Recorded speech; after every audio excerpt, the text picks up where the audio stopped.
Actually, they lived happiest with the Muslims. And that's why many Jews were worried by Zionism. They were concerned that Zionism was going to turn them into enemies of the Muslims.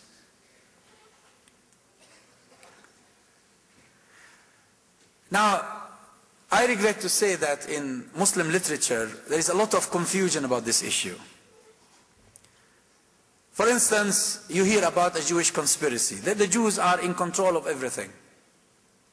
I, as a Muslim, believe that it goes against my faith to believe that a certain community or a certain human being is in control of everything, because only Allah is in control of everything.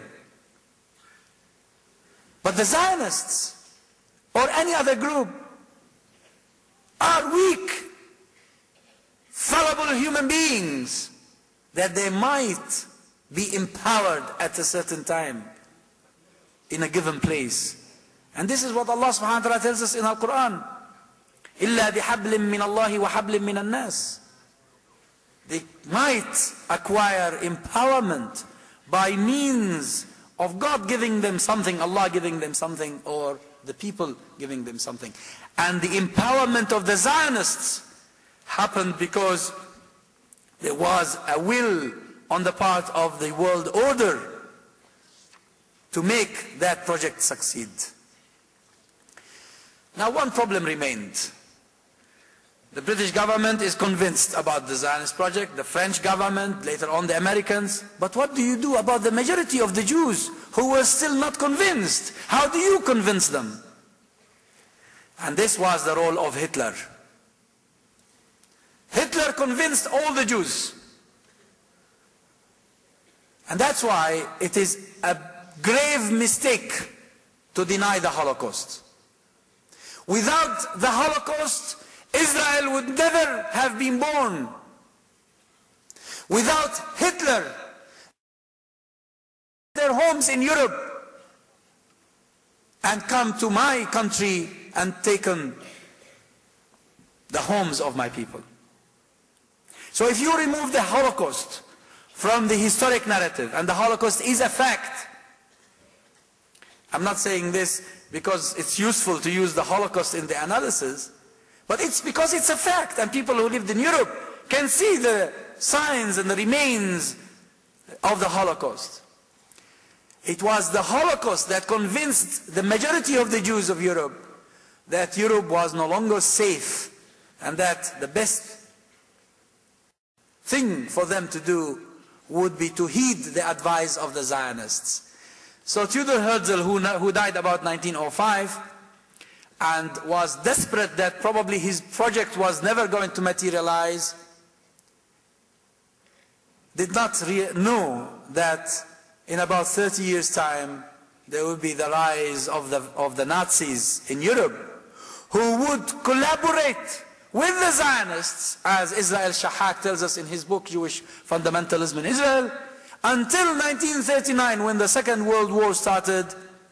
They collaborated together in order to find ways and means of convincing the Jews to leave Europe and go to Palestine. Because you cannot establish a state without a people. You can imagine that you have a state somewhere, but you need to have a land, you need to have a people.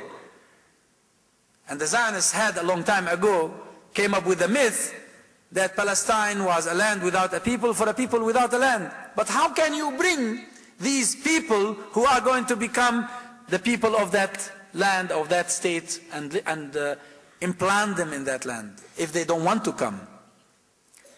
It was the Holocaust. And the Holocaust was a very horrible thing. People can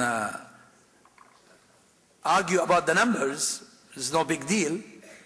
But whether it is 6 million or 1 million, whether it is 600,000 or 100,000, it was a terrible thing. And it frightened the Jews of the West. Now, despite this, many of the Jews who were frightened and who were put on ships in order to flee the areas of persecution did not want to go to Palestine. Many of them wanted to go to England, or go to America, or go to France, or to Spain, or other places. All the ports of Europe and America were closed. They were not allowed to go there because they were meant to go to one place, and that is Palestine.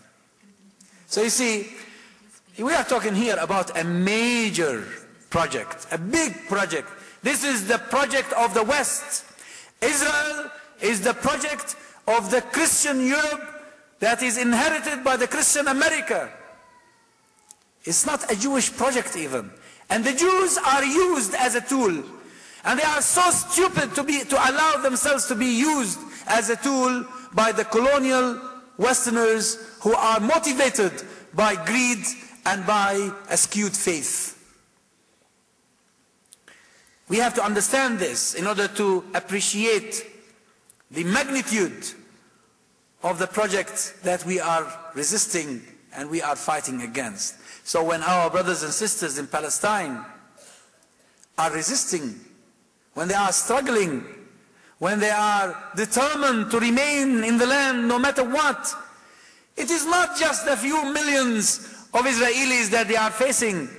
They are facing an entire world that is so unjust and that is bent on causing so much pain and injustice to them. This is the truth of the matter. And we have to try and grasp this. Another aspect to this is the fact that there are many Jews and increasing numbers who express full support and solidarity with the Palestinians. And that proves that it's not really a Jewish-Muslim problem. Take John Rose, who wrote The Myths of Zionism, a Jew. Take Israel Shahak, who wrote Jewish Fundamentalism in Israel, a Jew.